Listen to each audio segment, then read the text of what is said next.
So, do you now see why nobody preaches on this text? This is one of the challenging things about preaching through a book of the Bible. You can't just pick and choose. You got to keep on going through, and we have a very challenging text to look at today. And I think God has a word for us here. As we consider what God says in this particular text, I think it's helpful for us to remember that in the Scriptures, through many, many Scriptures, we are taught that God creates us to experience caring connections with one another. From the very opening chapters of the Bible, throughout the Old Testament, especially in the Psalms, but in many of the prophets and all the writings, we're told how we are created for community. And this is definitely a theme that we read in the New Testament as well. The poet John Donne says it this way: no man is an island, no person is an island. We need one another. And we're created for one another. And the message of the book of Acts, especially in the first 4 chapters that we have studied over the past several weeks, we see that Jesus establishes the church as a community of caring individuals to be authentic and compassionate and caring in every way, and is to be a community that is guided by the Holy Spirit. And then trouble comes in this new community, because in Acts chapter 5, we see that the community experiences a disruption. The disruption in the church is described here in chapter 5 as Ananias and Sapphira sell a piece of their property and give a portion of it to the church. Now, it's important to understand that this follows up the description of Barnabas selling a piece of his property, and he gives all the proceeds to the church. And everybody looks at him, and they're very pleased and thankful, and they give this man whose name is actually Joseph of Cyrus the nickname of Barnabas, which means son of encouragement. And they are very encouraged by this and by other things that Barnabas does. And so Ananias and Sapphira are following this, and they indicate that they're bringing the whole profits of the sale of their field to the Lord as well. And they are being deceptive about it because they've held back a portion. Nobody has said they have to give the whole thing. They just fake it and pretend like they did. And as a result, they experience dire consequences. And we read about this in our text. When I read this story, I'm reminded of a movie that I saw with my nephew, Danny, when I was in Colorado for Danny's dad's second marriage. As I mentioned last week, his dad got married, and the kids stayed with us when the parents went off to Fiji for their honeymoon. And one day, all the ladies in the house went out to a nice, lovely ladies' tea. And Danny and I were left behind. And so Danny suggested that we go to a movie. And the movie that he took me to was Equalizer 2. Now, I don't know what Equalizer 1 was like, but I imagine it was about as brutal and violent as Equalizer 2. It starred Denzel Washington, and Denzel Washington played the role of Robert McCall. He was trained as a military assassin. He was trained as a Marine, and he was also one of these Defense Intelligence Agency agents. And then he retires. And in his retirement, he's driving a taxi. And yet, everywhere he goes, he finds some bad guy. And all these bad guys are doing bad things. And so his commitment to truth and justice, and I guess the American way, just like Superman, he decides he has to do something to stand up for what is right and good and true. So he equalizes the bad guy. And he does it in some very violent ways. And before he ever equalizes them, one of the things he always asks to the bad guy is, do you repent? Do you want to tell the truth? Do you want to get right with God? Very theological, violent movie. And on one occasion, the bad guy says yes. And he offers amazing grace. But most of the time, they do not. And that's why it has an R rating. You know, when I watch this film, I really do not recommend it for those who are weak of heart. And neither do I recommend Acts chapter 5 for those who are weak of heart. This is a tough passage. And certainly, I don't recommend that you read it to your children as a bednight story. I mean, it sounds a lot like a Grimm's tale that is unedited. I don't suggest that you tell them, and now the moral of the story is don't tell a lie or this will happen to you. Night, night, and sweet dreams. This is not a kid's story. This is an R-rated story that's for an adult audience. And let's consider why Luke shares this story for us. First of all, this story is just more than an R-rated cautionary tale that's reminding us to tell the truth. I mean, it certainly does have some dramatic lessons about truth-telling in it, but there's more that's happening here than just that. Also, it's more than an admonition to sell your property and give all the proceeds to the church. I mean, we know that Barnabas does this, but we know that Barnabas doesn't have to do it.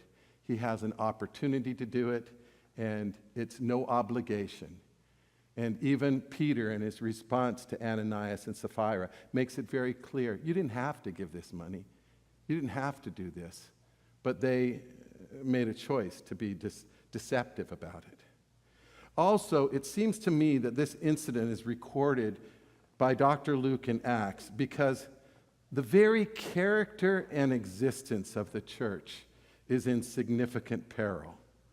Just consider, the church is imperiled at this point by some of the same forces at work in the spiritually bankrupt religious establishment that Jesus warned against throughout his ministry. The church is at this point at risk of becoming inauthentic, of becoming pretentious, and of becoming hypocritical. And it seems to me that God cares too much for the needs of the world that needs to have an authentic, compassionate, and generous Christian community that's guided by the Holy Spirit to allow the leadership in the early church to take it off course just as the church is starting to take off. So what God does here in this story, we are told, is he snuffs out the spark of hypocrisy before it ever has a chance to ignite and to destroy community life in the early church. Now, to understand what happens here, I think it's also helpful to note a couple more things. First of all, Ananias and Sapphira are mortal with a designated time to die. You know, we find it shocking that these two people would die, but the reality is it's going to happen to all of us. And when we look at this story in Acts chapter 5, as my Bible study group did this past week as they were helping me to think through this text a little bit, one of the men in our Bible study on Tuesday mornings at 6:30 said, you know, the way I look at our mortality is that we're all like these little children that are out playing, and then our parent calls us home. And you can see this text in a way that Ananias and Sapphira are out playing, and it's just that at this moment, God calls them home. And it's a dramatic lesson for all of us that their day is done. No more playing around. Now, last week also, I was struck by another thought that I think applies to this text. When Nick Enthout was sharing with us, do you remember he mentioned that only 1/3 of Christian leaders end well? Did you hear that? I'd like to find the pastor that gave those statistics, because I think that's pretty ominous. But maybe it's true with other professions as well. I've talked to some teachers, and they say, it's hard to end well as a teacher because you've got those last 5 years and you just want to coast, or maybe you've lost the love for the kids. Maybe it's really hard for any of us to really end well. And I was thinking about this, and I was thinking how my spiritual hero, one of my spiritual heroes, Martin Luther, who wrote wonderful things and who made a significant contribution to Christianity, writing things like, "I'll trust in God's unchanging word till soul and body sever, for though all things shall pass away, his word shall stand forever." Martin Luther, who wrote, "A mighty fortress is our God, a bulwark never changing." And yet, this man who did so much for the church became an old, grumpy old man who said some really vile things in his last days. I read some of the stuff that Martin Luther said in his final days when he was sick and irritated, and I say, God, please have mercy on me. Don't let me go there. I mean, he said some really bad stuff. When a congregation sang poorly, which this congregation never does, but when a congregation sang poorly, he'd say, "You are tone-deaf sluggers," and he'd go stomping out of the room. He attacked King Henry VIII as an effeminate and blasted his theological opponents as agents of the devil and whoremongers. He called the Pope the Antichrist and a brothel keeper above all brothel keepers and all lewdness, including that which is not to be named. He also viciously mocked Pope Clement III, writing this, "Such a great, horrid fart did the papal arse let go here. He certainly pressed with great might to let out such a thunderous flatus. It is a wonder that it did not tear his whole and belly apart." And that is a mild quote from the latter days of Martin Luther. And sad to say, Luther also made some very negative comments in his latter days about Jews living around him. And some of those comments that he made were used by the Germans in the Third Reich to persecute and to abuse the Jews in the 20th century. Now, I'm sure that some of these comments that Martin Luther made God so sad. But God did not call him home. Maybe if he had called him home sooner, before he had gone through that grumpy old man stage, the church would have been better served, but God did not. Sometimes God's judgments are swift, and sometimes God's judgments are very slow. But I think there's also a second thing for us to understand about this story in Acts that I think is important for us to affirm. Not only are we mortals and God has a time for us when our day is done, but also hypocrisy is a dangerous thing for a spirit-filled community. And it can destroy the spirit-filled life of a Christian community. In the gospel, we're told that Jesus said this, "When you give to the poor, don't sound a trumpet before you, as the hypocrites do in the synagogues and on the streets, so that they can be honored by others." He said, truly, I tell you, they have their reward. Jesus said, woe to you, teachers of the law and Pharisees, you hypocrites! You give a tenth of your spices, mint and dill and cumin, and you have neglected the more important matters of the law, like justice and mercy and faithfulness. You should have practiced the latter without neglecting the former. Jesus said, woe to you, teachers of the law and Pharisees, you hypocrites! You clean the outside of the cup and dish, and inside they are full of greed and self-indulgence.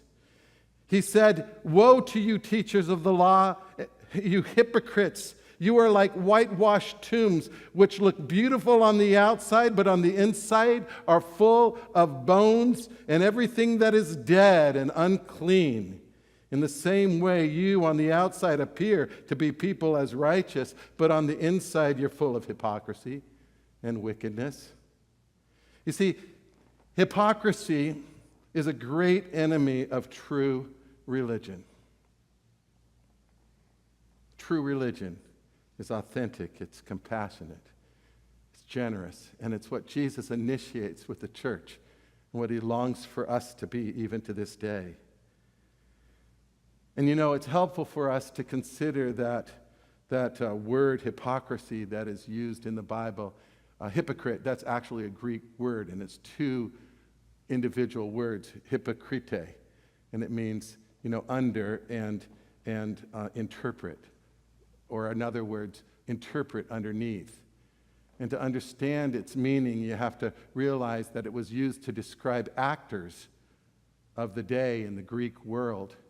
And when actors would act, they would play many parts, and they would have a big mask for the part that they were playing, and they would hold that mask up in front of them, and then they would interpret that character from underneath. They would just play acting. And so that word hypocrite not only came to be used to describe an actor on the stage who was play acting in life, but it also came to be used to describe a person who was just play acting with their faith, who would appear one way on the outside, but who would be something totally different on the inside. And for Jesus, this kind of living kept a person from a living relationship with God and an encounter with other people. They just played at life instead of experiencing meaningful relationships with God and with one another. And this was especially a deadly, dangerous thing when people who were leaders would participate in hypocritical ways, because not only would they keep themselves from a relationship with God, but they themselves would be keeping a whole assortment of other people from a living relationship with God by supporting a religion of works and show instead of a religion of grace and faith and love and light. And so the Bible is concerned that we not show this hypocrisy. Everybody I know has a tinge of hypocrisy. It's not just a problem with religion either. I think it's a problem in business. It's a problem in politics. It's a problem in education.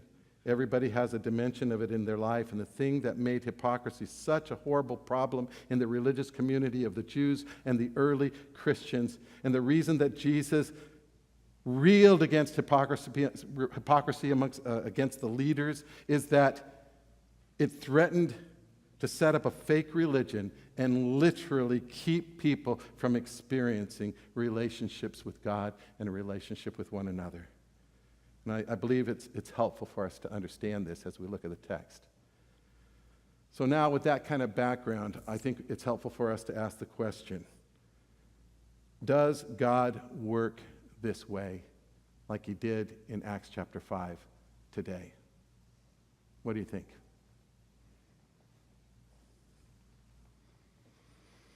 My response is a qualified and very cautious, I think so.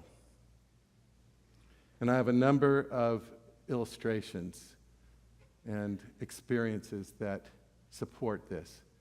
And I was talking with Larry Poland, who many of you know. He's like a Barnabas to a lot of people, and he's like a Barnabas to me.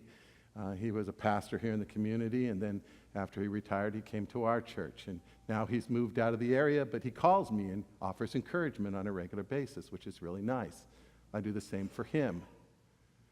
And one of the things that he has told me is he's been in churches and he's seen situations around the world where people will just play with religion, and as a result, consequences come to people's lives. I was talking to another pastor who was driven out of a church by several families in his church. And they thought, okay, now we have control of the church. We got rid of that guy. And then soon after they got rid of that guy, one of the families, the man in the family was out on a trail, and he was on a bicycle, and the bicycle flipped over. He broke his back, and it ended up a paraplegic. Coincidence? Another one of the families had a lady who was driving the car, and in her family, weeks later, in the same church, one of the same families flipped her car, broke her back, and ended up a paraplegic. I've talked to several people about praying for individuals. And on one occasion, I asked a pastor friend of mine to pray for another pastor who was very ill with a strange disease. And after I asked him to pray for this man, that pastor that I asked to pray said, "No, I'm not going to pray for him. That's God's judgment on his life." And I said, "Well, that is really a little bit rude. Don't you think that that's a little stiff and cruel?" He says, "Well, I just really look at it as God's judgment on his life."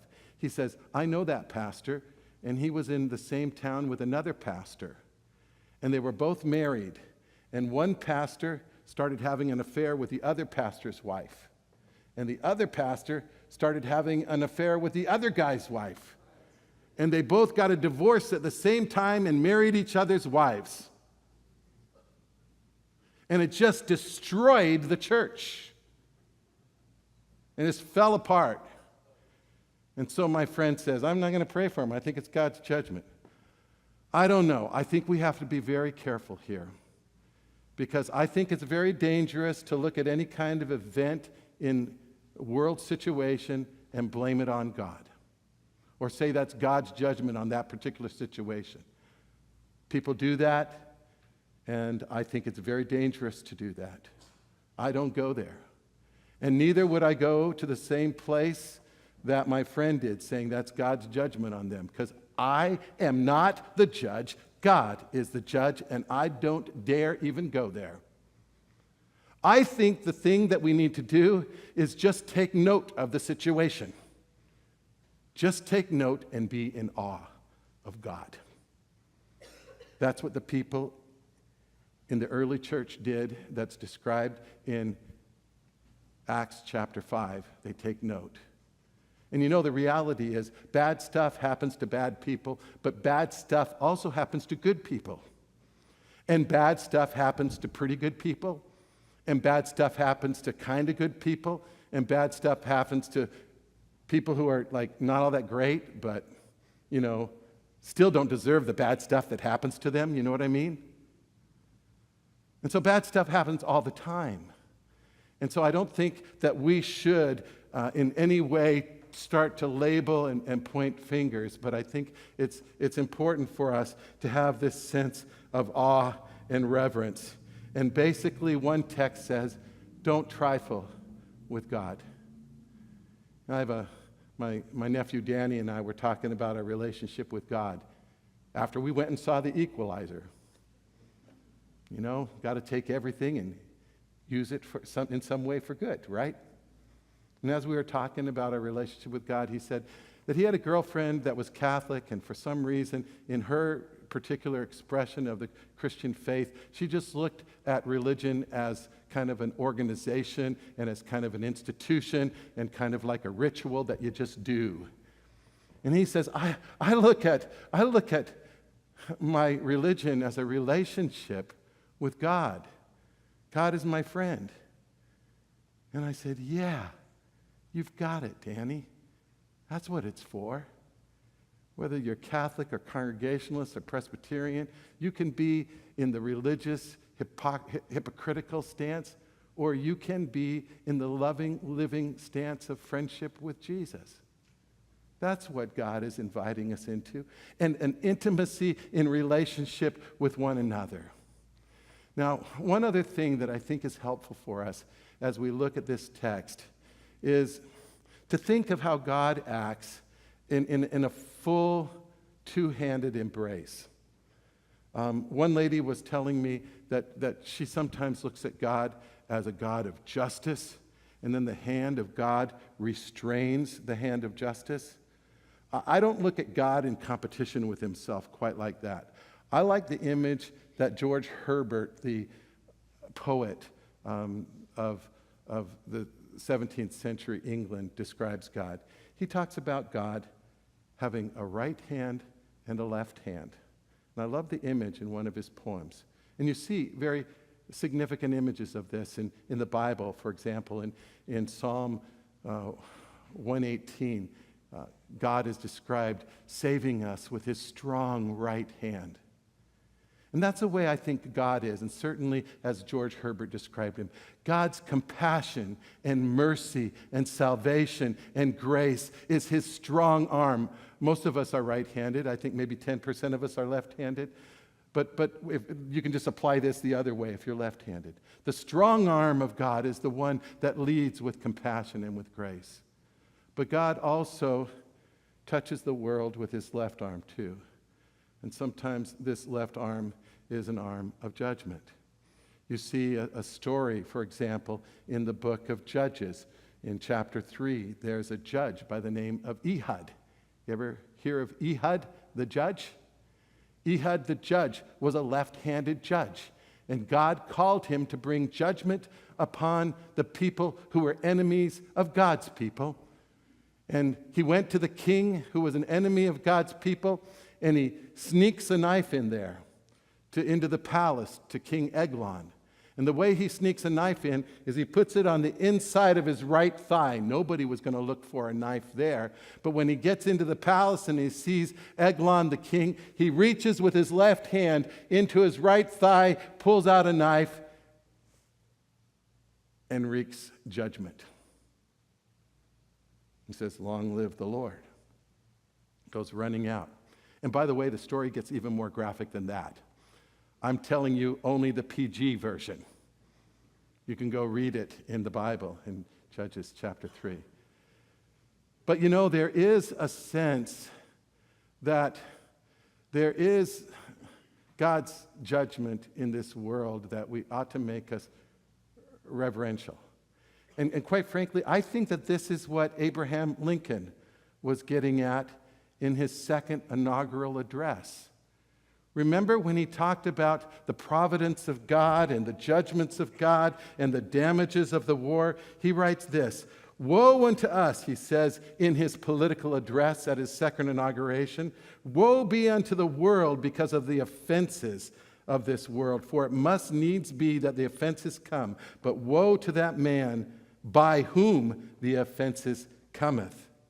If we shall suppose that American slavery is one of those offenses in the providence of God must needs come, but which, having continued through his appointed time, he now wills to remove, and that he gives to both North and South this terrible war as a woe due to those by whom the offenses came, shall we discern therein any departure from those divine attributes which the believers in a living God always ascribe to him?"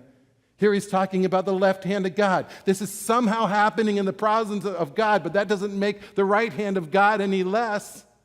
And he goes on to talk about this left hand of God in this kind of a way. He says, "Yet, if God wills that the war continue until all the wealth piled up by the bondsman's 200 years and 250 years of unrequited toil shall be sunk, and until every drop of blood drawn with a lash shall be paid by another drawn with a sword, as was said 3,000 years ago, still it is said today, the judgments of the Lord are true and righteous altogether." You see, I think that this is a careful discussion of that left hand of God at work in the providence of human history. But then Lincoln comes to this language that I think reflects the right hand of God.